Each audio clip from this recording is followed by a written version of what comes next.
This is a story I haven't thought about in a long time, and for good reason. My friends and I used to like exploring things. Growing up in New Jersey, there were enough abandoned places within driving distance to keep us entertained for hours. A lot of the stuff we did wasn't all that cool in hindsight, just decaying buildings, empty warehouses, stuff like that. But every now and then, we'd stumble across something more interesting. One place that had been on our radar for a while was an abandoned middle school about a 30-minute drive away. I won't say the name here for privacy reasons, but anyone familiar with North Jersey urban exploring probably knows exactly what I'm talking about. We'd seen photos of the place online and figured it was finally time to check it out. It was late summer, and we were getting bored of the usual activities, which mostly consisted of playing basketball in my backyard and driving around aimlessly. I can't remember who brought up the idea, but it was a pretty spontaneous thing. There were 4 of us that night. It was me, Yuri, Frank, and Freddie. Frank and I were into graffiti, so we brought a few cans of black and white spray paint. Beyond that, the rest of my bag was filled with some Roman candles I had left over from 4th of July. Our MO with these kinds of things was always the same. We'd mess around inside, get to the roof, shoot some fireworks off, then sprint down before any cops rolled up. This evening would be no different. Yuri was driving that night. He pulled onto a side street a few blocks from the school and we got out. We made our way towards the school and were pleasantly surprised to see that the fence around the perimeter had been cut. We were prepared to jump, but I was glad we wouldn't have to. The school was huge, bigger than the pictures online had led us to believe. It would have taken forever to explore the whole thing, but that was a good thing, as the 4 of us were prone to get bored very quickly. Frank led the way through the hole, followed by Yuri, then me, then Freddie. Freddie was the most fearless, so he volunteered to bring up the rear. We found a door that wasn't boarded up and stepped inside. Even with our flashlights, it was eerie. Picture your childhood school, only dead silent. Every hallway was stripped down to exposed wires and crumbling tile. Insulation was hanging from the ceiling, and there were bits of broken furniture everywhere. The entrance we found opened into a hallway, which we happily began walking through after clicking on our flashlights. We all had really powerful flashlights, which was something we were very proud of for whatever reason. When I say powerful, I mean it. Mine was $60 and could illuminate an entire room with a beam strong enough to blind you for a few seconds if you mistakenly glanced at it. It was honestly a lot of money for a flashlight, but I thought it was worth it. The walls were coated in graffiti. Some of it good, some of it awful. Frank and I paused here and there to check out a few tags, but mostly we kept moving. I'll spare you most of the details about the building itself, but it was honestly really cool. Seeing all those seats and a stage that was literally falling apart was a dope sight. We made a quick loop through the basement, which was by far the most rundown part of the school. We didn't spend much time down there, partly because of the wear, but mostly because I could tell my friends were getting creeped out. One of the rooms had a massive pentagram painted on the floor, which wasn't exactly a comforting sight. Creepy, yeah, but it wasn't unusual. Anyone who's done urban exploring knows these pop up everywhere. We didn't linger. The 4 of us eventually made our way to the 2nd floor. One of the classrooms had a completely untouched white wall, basically a blank canvas. Frank and I grinned and started throwing paint up, while Yuri and Freddie said they were going to keep exploring and look for a way to the roof. They disappeared down one of the dark hallways while we stayed back, tagging. Once we wrapped up our piece, Frank wanted to keep working on another section of the wall. I wandered out of the room to check out some of the better artwork along the nearby corridors.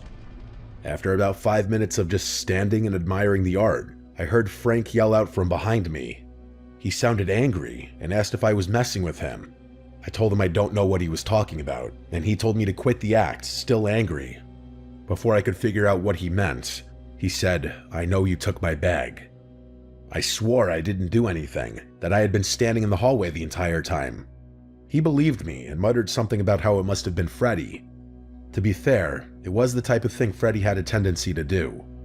We searched the room with our lights just to be safe, but there was nothing.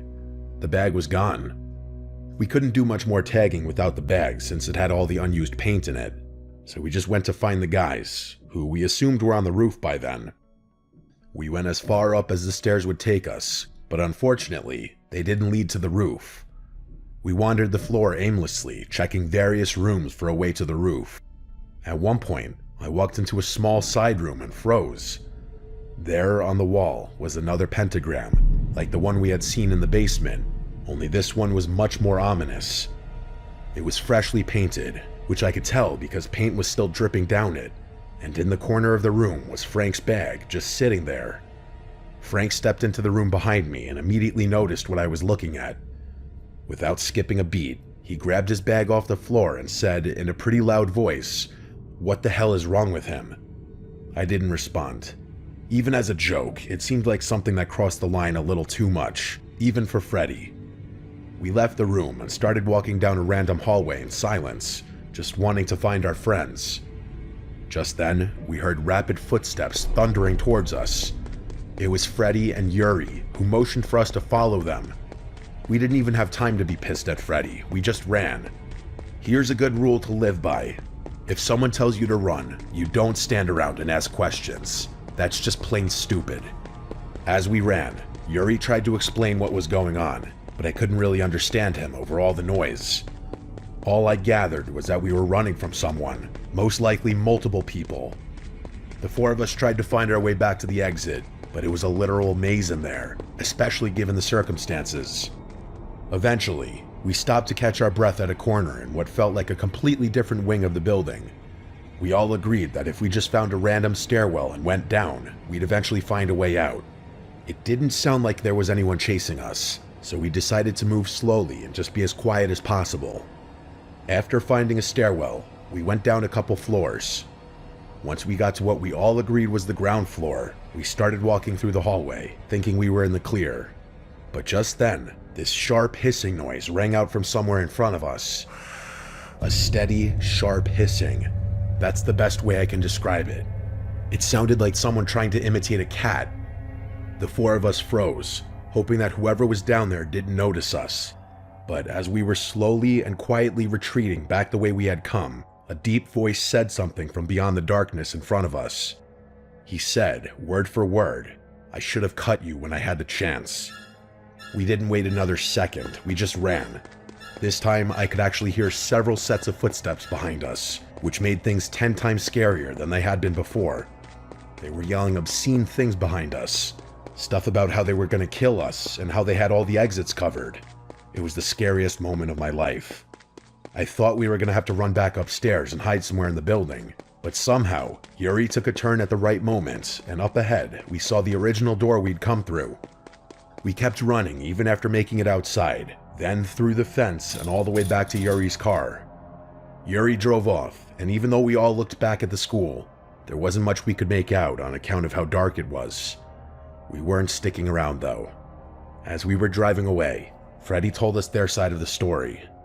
He said that after they failed to find a way to the roof, they had gone down a floor to look for us. Apparently, Freddy started hearing weird metallic clinking coming from one of the rooms, which he assumed was us. He and Yuri walked inside and saw 3 cloaked figures sitting in a circle, hunched over something on the floor. According to Freddy, it looked like they were playing some kind of game with glass marbles or stones. As soon as they noticed Freddy, they started scrambling off the floor to chase them. Yuri and Freddy ran back up to the 4th floor to try and lose the people chasing them, which is where they found us. There were so many things that didn't make sense though. The most obvious question, at least the one I had, was why would they toy with us by taking Frank's bag if they really had hostile intentions? Freddy's theory was that whoever was in there thought we'd never be able to find our way out, so they figured they'd toy with us first. Yuri thought that the room with the pentagram in it was where they were going to kill us or sacrifice us, or some weird cult stuff, something like that. I was pretty convinced that they hadn't even been chasing us, that they had just gone downstairs to cut us off when we eventually found our way down there. Another thing, there must have been at least 4 people in there, since one of them had been messing with us, and Yuri and Freddy stumbled upon 3 more. It just didn't add up. I know it doesn't sound that scary when I break it down like this, but trust me, if you were there, you would have been terrified. We never went back there, but as far as I know, that building still exists.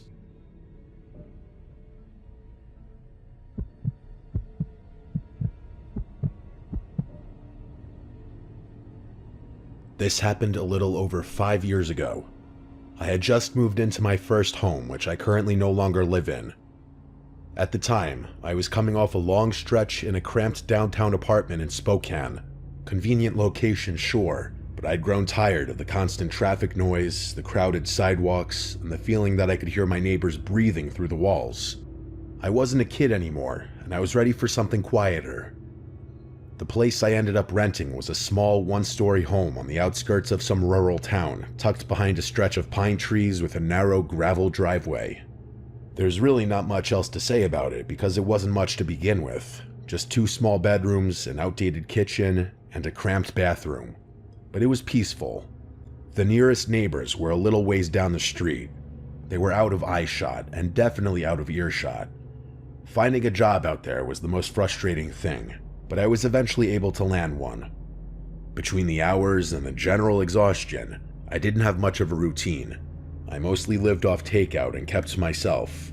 No social life to speak of, which I didn't mind.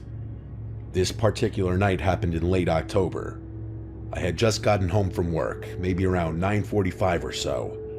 It had been a long day, one of those mentally draining kinds of shifts where all you want is food and a quiet place to sit. I kicked off my boots, changed my clothes, and ordered Chinese from a spot I'd used a few times before. There weren't any delivery apps that serviced that area, so your options for food were pretty limited and depended purely on which places were willing to drive out to you. It was sometime just after 10 when the doorbell rang. I remember thinking, damn, that was fast. I walked to the front door and looked through the peephole. There was a guy standing there wearing a hoodie and jeans with his hands in his pockets, but he didn't have any food with him. No bag, no receipt, nothing that even remotely screamed delivery driver. I should have caught on to what was happening sooner, but my brain was operating on low power and I just wasn't thinking straight. Against my better judgment, I cracked the door slightly open, keeping the chain on. I asked him if he was here with the food. He paused for a couple of seconds, then nodded, saying something about wanting to double-check the order first before grabbing it from his car. That's when I came to my senses. I told him flat out that if he didn't bring the food to the door, I was going to call the police. Instead of responding, he muttered something under his breath before turning and walking down the driveway. I watched him until he disappeared into the darkness, the whole time thinking about whether or not I should say something. I decided against it, which I still think was the smart thing to do. Either way though, my gut was churning at that point. I shut the door and locked it, then grabbed my phone and called the restaurant. The manager picked up, and after I explained what happened, he told me the food hadn't even left yet. That was the moment it really clicked. Whoever had just been at my front door was some stranger with the intention of robbing the place or doing something even worse. God knows what. I called the non-emergency police line and reported what happened. The dispatcher advised me to stay alert and said they'd note it for patrol.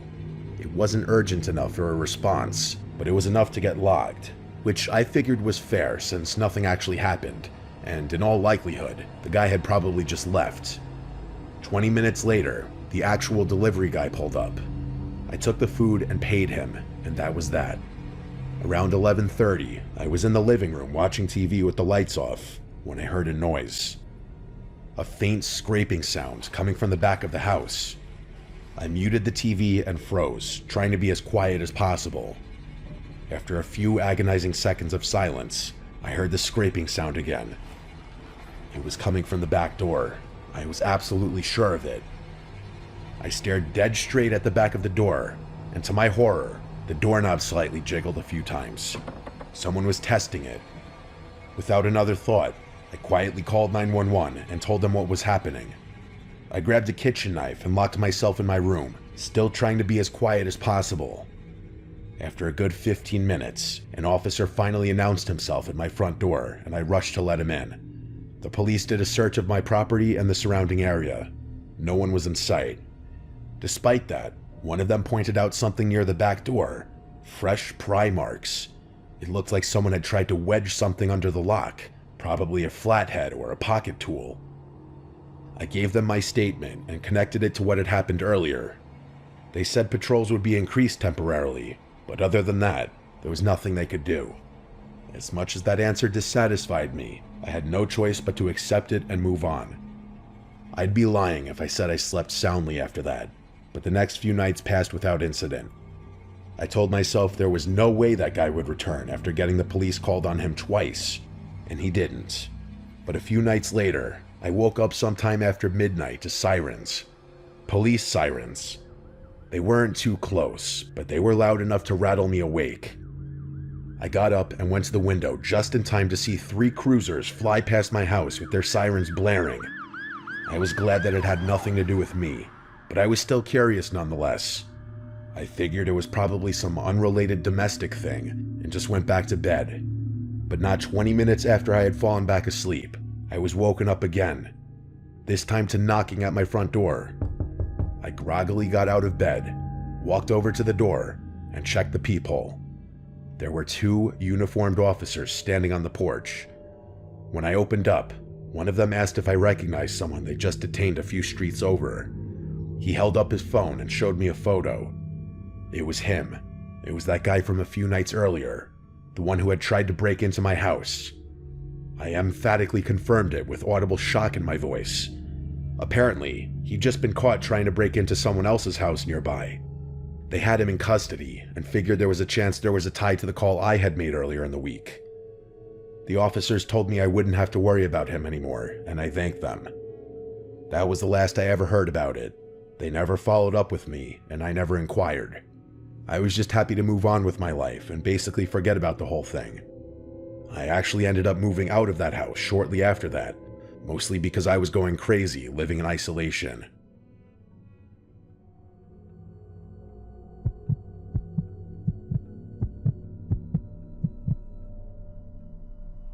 This happened just a few weeks ago, and I haven't been able to stop thinking about it since.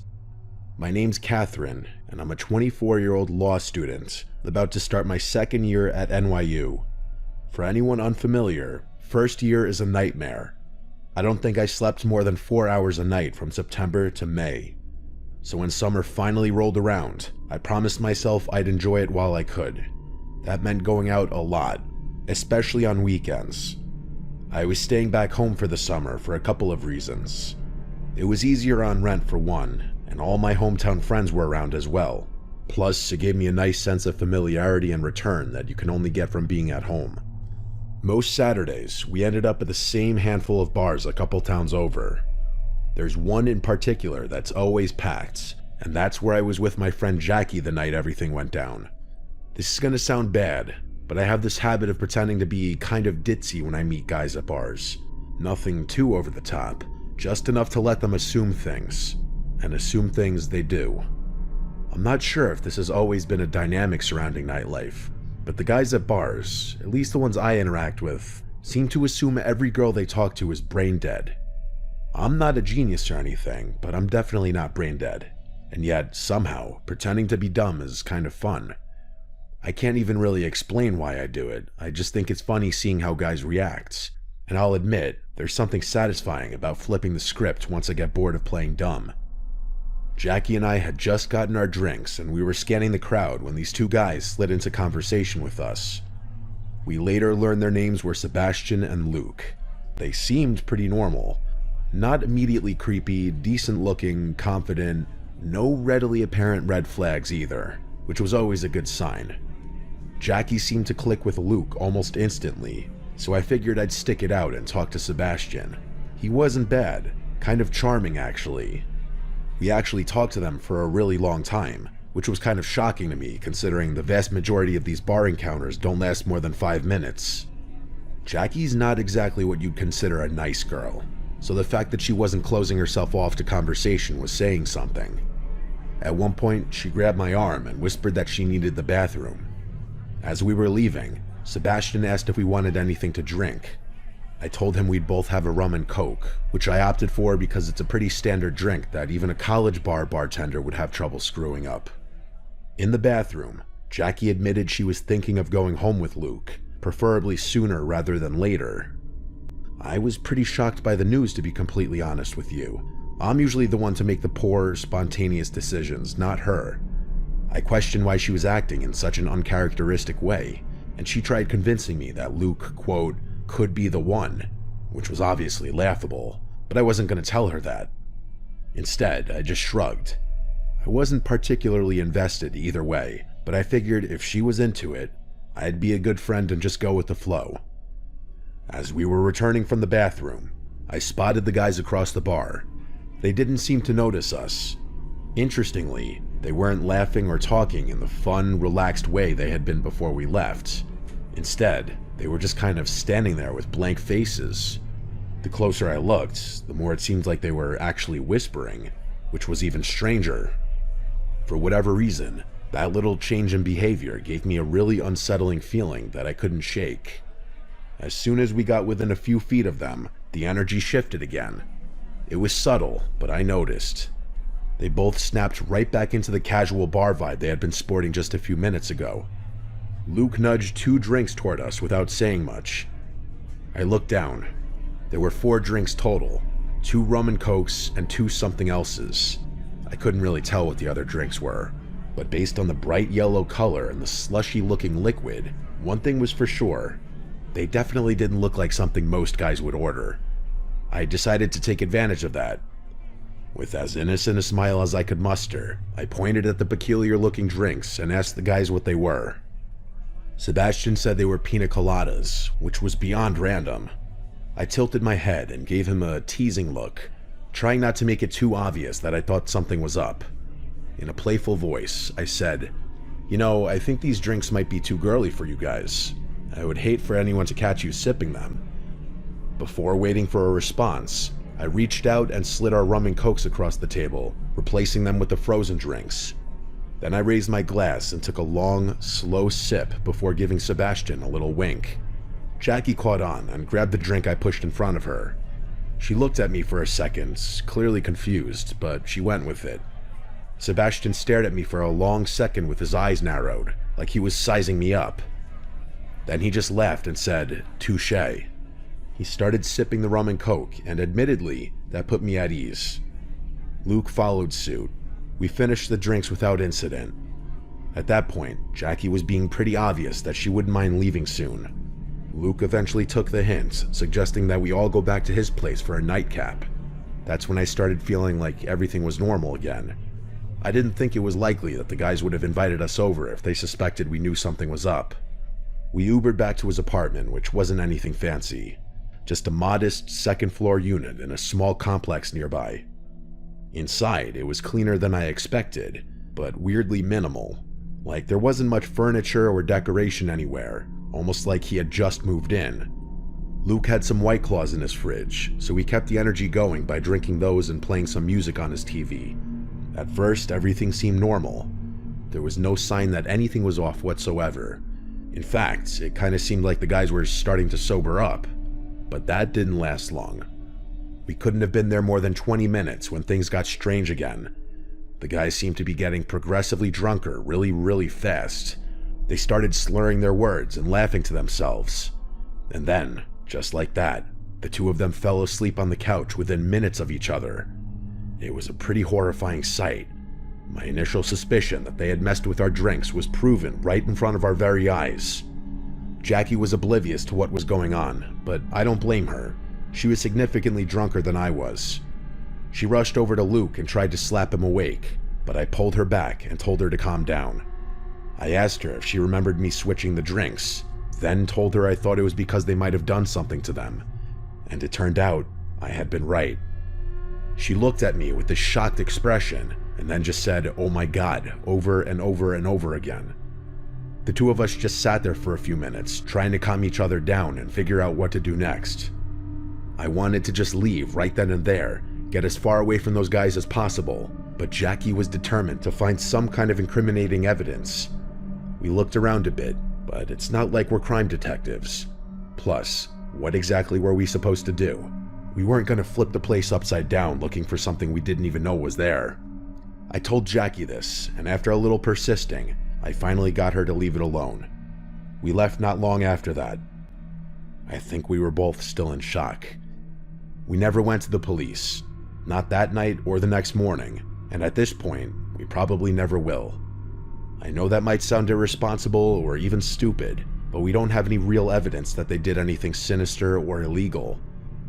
There's also the possibility that they really had just gotten super drunk super fast, but I think it's unlikely, and so does Jackie. Either way, I don't think I've ever been closer to real danger. Why anyone would drug girls who are already willing to go home with them is a complete mystery to me. That makes me think they were planning something even worse, as if the situation wasn't already the kind that never has a happy ending.